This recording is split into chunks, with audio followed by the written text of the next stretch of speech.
¡Qué olor tan delicioso nos has hecho descubrir! ¡Hay que salir de aquí! ¡Apártame ahí! ¡No, espera!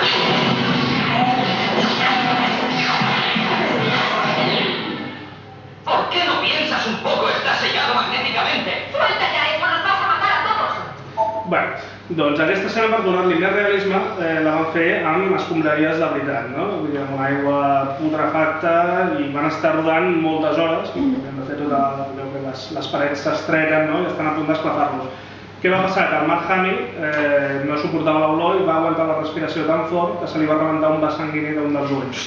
I el tenia ple de sang, amb la qual cosa van haver de rodar tota una sèrie d'escenes només des del perfil on no es veia aquest ull que estava tan espatllat.